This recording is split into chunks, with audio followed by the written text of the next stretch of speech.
Sahabat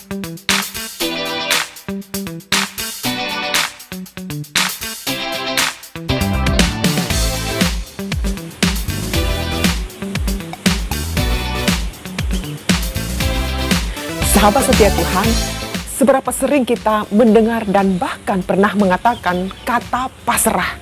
Ya udahlah, pasrah aja, memang sudah begitu jalannya, terima saja. Sebagai contoh tentang pasrah, saat seseorang tidak lulus dalam ujian penting yang mereka persiapkan dengan keras, mereka menerima hasilnya dengan pasrah.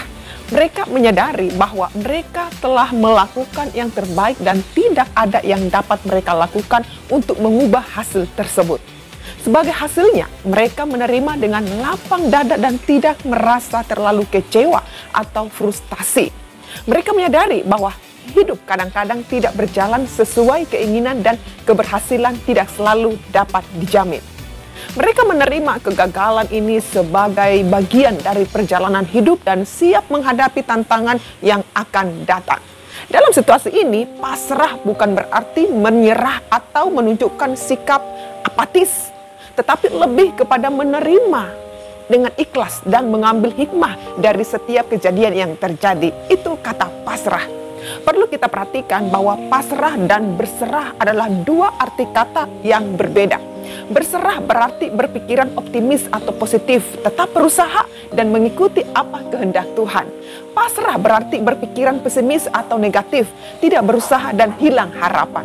Mari kita perhatikan dalam 1 Raja-Raja pasal 17 ayat 12 berkata, perempuan itu menjawab, demi Tuhan Allahmu yang hidup, sesungguhnya tidak ada roti padaku sedikit pun, kecuali segenggam tepung dalam tempayan dan sedikit minyak dalam buli-buli.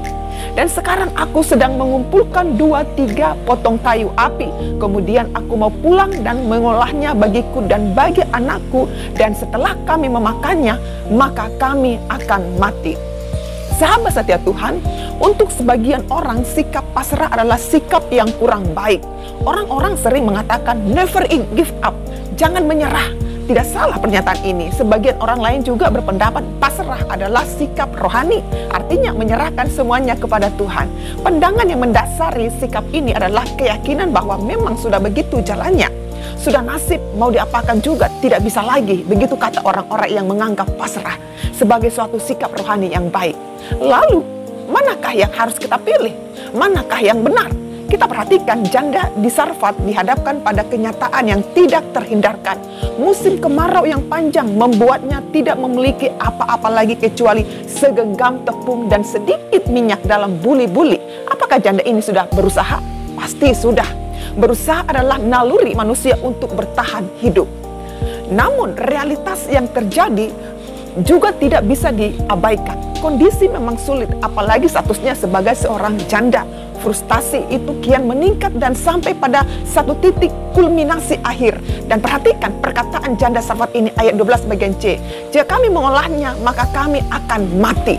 Secara psikologi, jika seseorang dalam kondisi sulit dan berpikir untuk mati, maka itu tanda bahwa depresi telah mencapai titik akhir. Saudara dan saya akhirnya mengerti bahwa Tuhan mengutus Nabi Elia kepada janda di Sarfat ini. Mengapa Tuhan tidak mengutus Nabi Elia kepada seorang pejabat atau seorang berada yang memiliki kelimpahan makanan?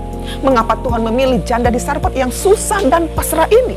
Sungguh cara kerja Tuhan memang tidak berbanding lurus dengan cara berpikir manusia. Tuhan Allah tahu bahwa kepasrahan janda di Sarfat cenderung pada sikap putus asa. Tak ada harapan lagi. Kedatangan Nabi Elia sebagai seorang utusan Tuhan telah memberi kepastian iman bahwa Tuhan ada dan firman-Nya adalah benar dan pasti. Amin.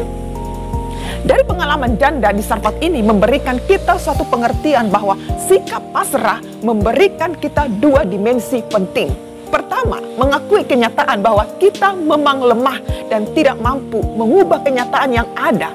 Adanya kesulitan hidup, adanya pergumulan, ada sikap apatis adalah suatu kenyataan yang tak terhindarkan. Kedua, sikap pasrah menunjukkan penyerahan diri kita kepada Tuhan. Tuhanlah yang dapat mengatasi segala ketidakmungkinan dan kemustahilan. Firman Tuhan adalah pasti dan tetap ada berlaku hingga sekarang dan sampai selamanya. Amin. Kepasrahan penuh kepada Allah mengharuskan kita melakukan perintah-perintah Tuhan yang kadang terlihat tidak mungkin. Namun lakukan saja karena Tuhan telah menyiapkan kejutan yang membuat engkau kagum. Haleluya. Pasrah kepada Tuhan mengharuskan kita mengimani dan melakukan apa saja yang diperintahkannya. Amin. Tuhan Yesus memberkati.